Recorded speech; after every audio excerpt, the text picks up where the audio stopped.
Good evening, friends, and thank you very much for being patient and willing to stay back after the event for this press event.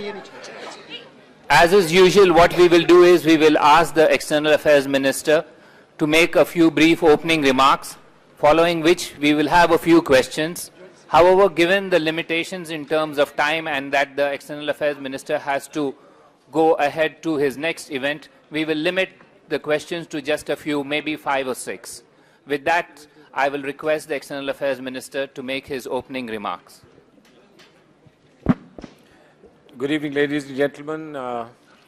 Welcome to this press briefing on the occasion of the ASEAN-India Commemorative Summit. You've participated in this, so you have a good idea of what transpired today. I must acknowledge the presence of Secretary East, Mr. Sanjay Singh, on whose shoulders, in fact, along with his very, very efficient team of officials, on their shoulders rested the entire responsibility. And I do believe that you will acknowledge and accept that this is this commemorative summit inaugural. The plenary that you have seen has gone off remarkably well, and they deserve to be warmly congratulated. As you saw, this is indeed the celebration of the 20 years of ASEAN-India relations and the 10th year of the summit-level partnership that we have developed.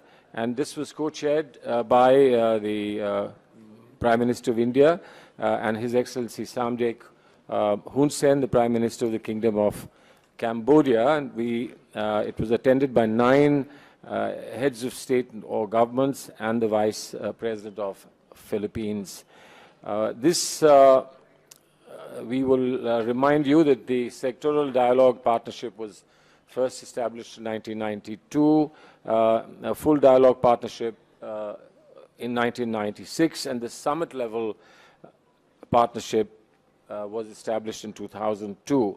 The second plan of action for the 2010-2015 years is progressing and is progressing well.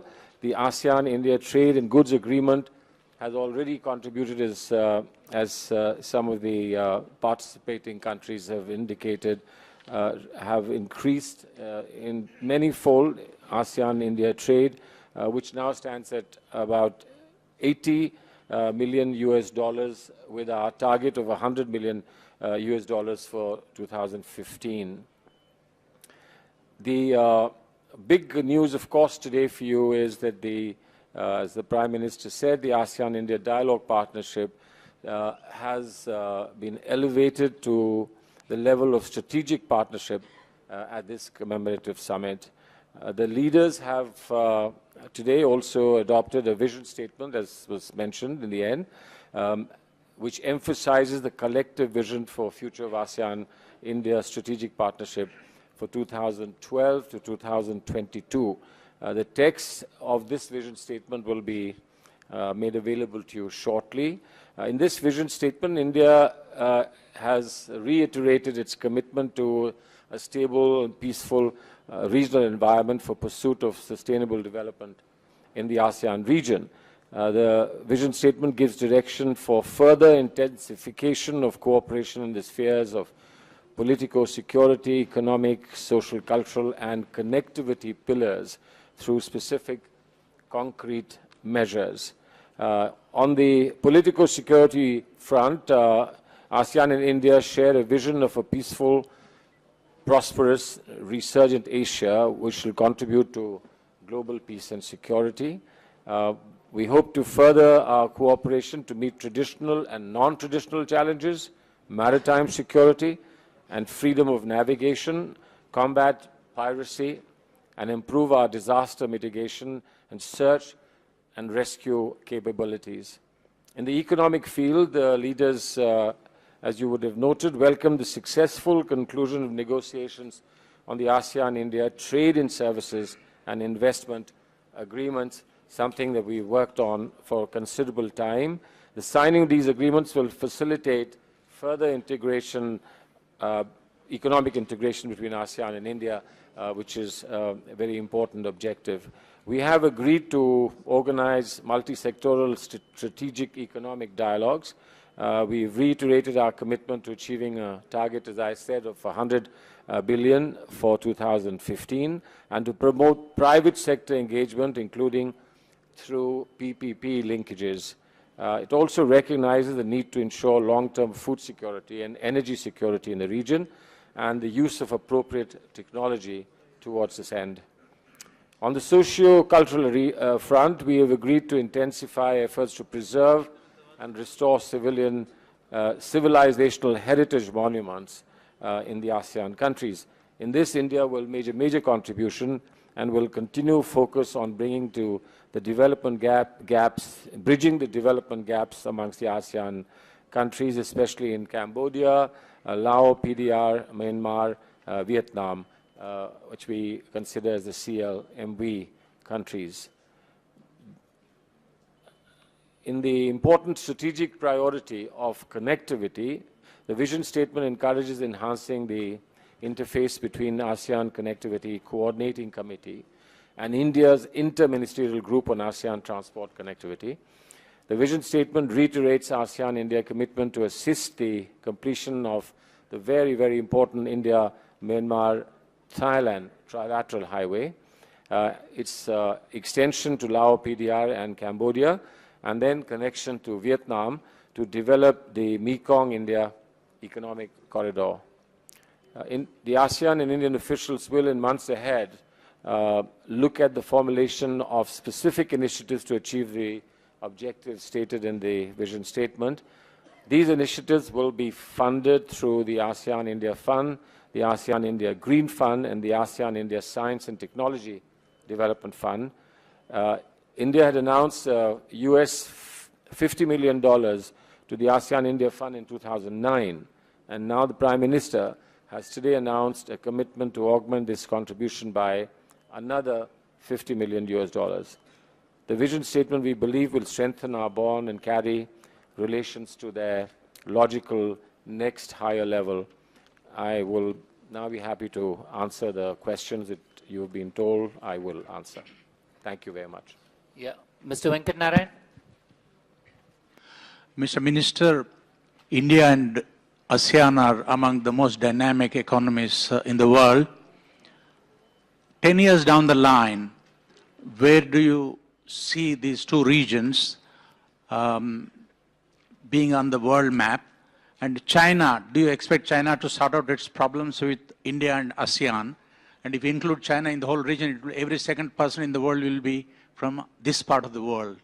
What do you think will happen 10 years down the line? Thanks. Well, I think anybody, any serious observer of international relations will tell you that, and I'm sure that you will tell ourselves, that the relations between India and China are going to be very significant in every dimension to the world of tomorrow, and indeed will dominate the 21st century.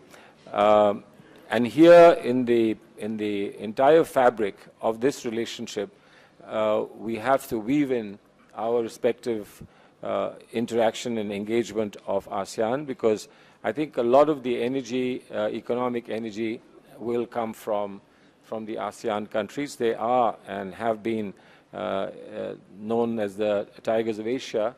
And in that sense, the Tigers of Asia and the Elephants of Asia have to combine together to provide a stable economic, political, and security atmosphere. I do believe that that we cannot completely ignore issues that arise from time to time between all of us, bilaterally, separately, sometimes in the multilateral field.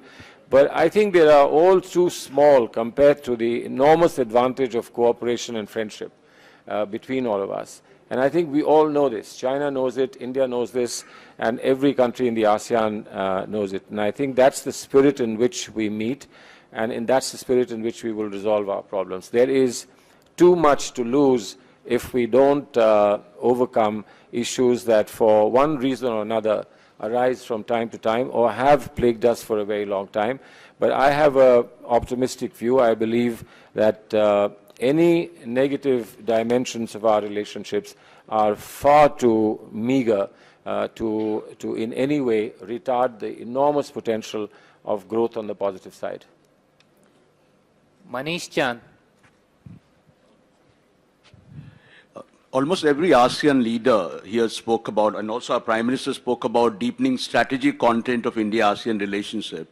Could you please amplify what would that mean on the ground in terms of in what areas, specific areas, we are going to see escalation? Maritime security is one of them. What would this strategic partnership mean in reality? See, there are two aspects, two dimensions of that.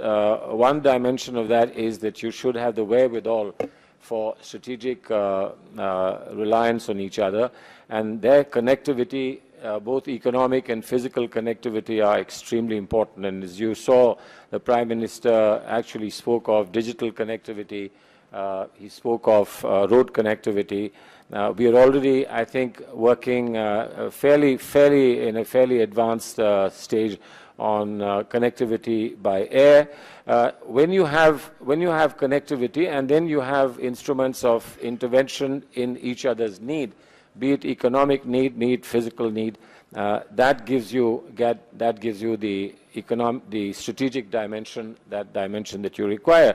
Our ability to coordinate for relief work, for instance, our ability to do disaster management, for instance, our ability to have extensive dialogue to ensure that no untoward development casts a shadow on peace and prosperity in the region, and our ability to dialogue on every issue that could have adverse impact on our prospects.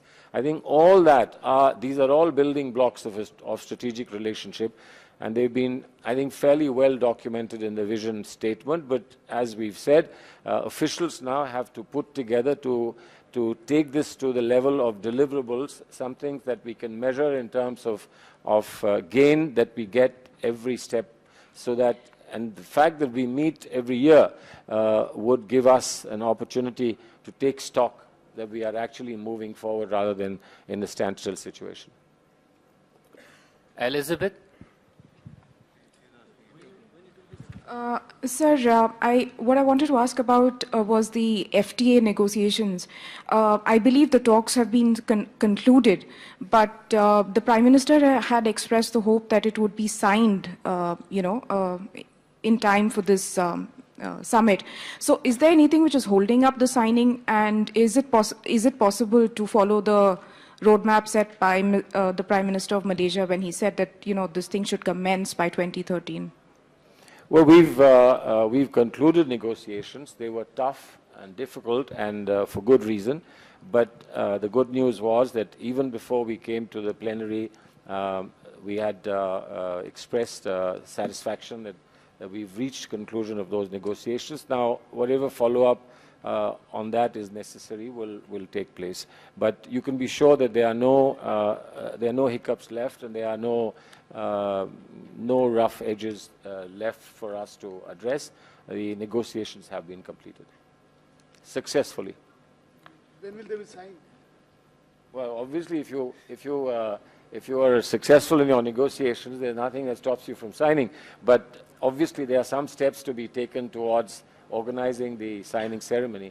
So now it's only the formalities that are left to do. I think the substantive part is over. Ashwini? Sir, the Singapore PM during his speech also mentioned about the air transport agreement with the ASEAN region. Has there been any forward movement on that? Has that been taken up by the Indian side?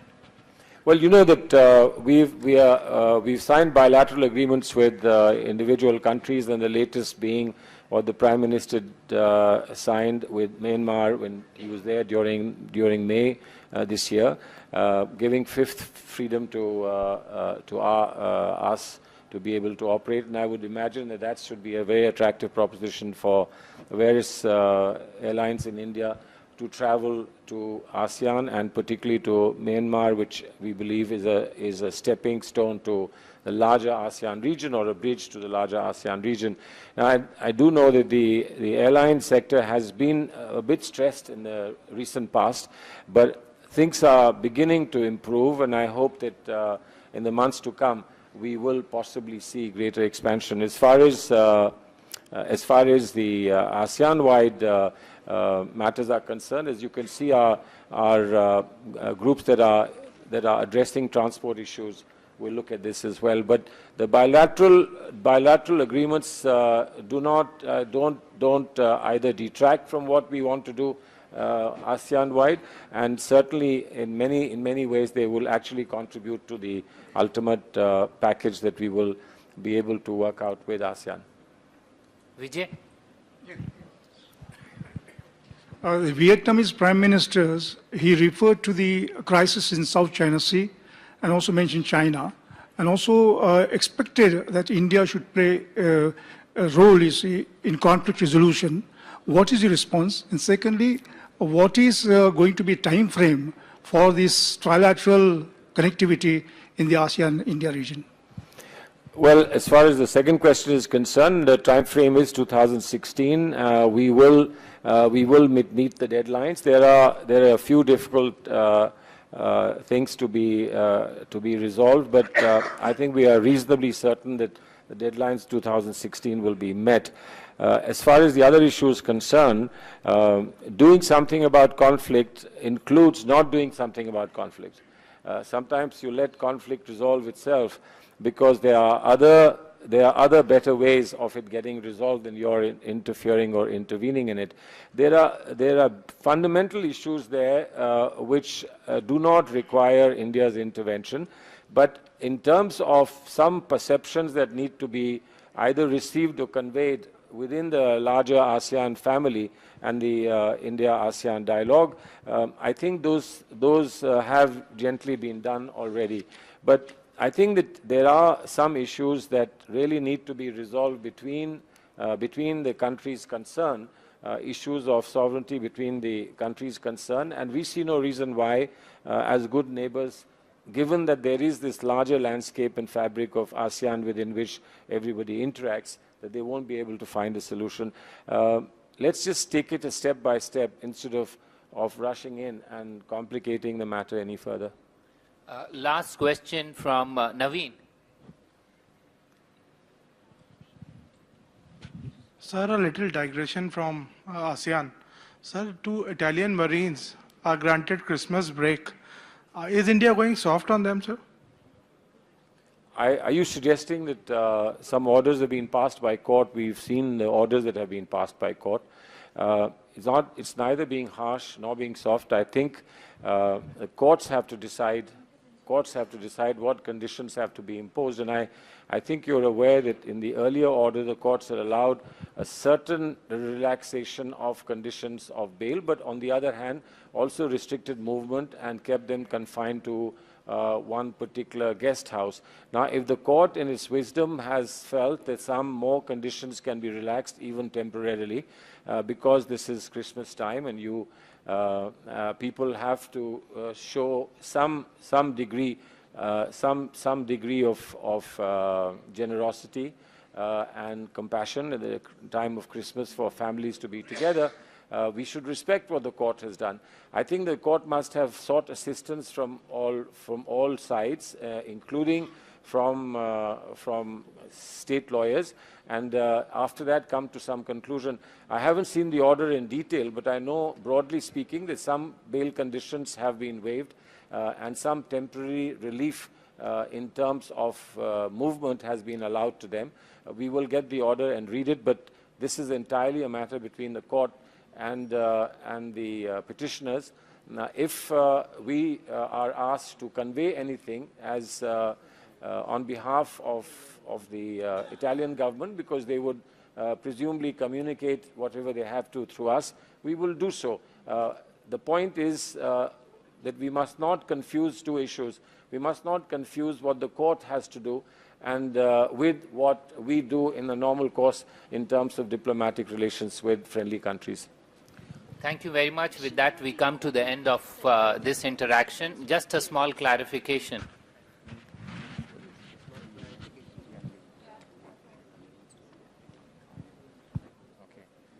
Okay. Well, just one correction.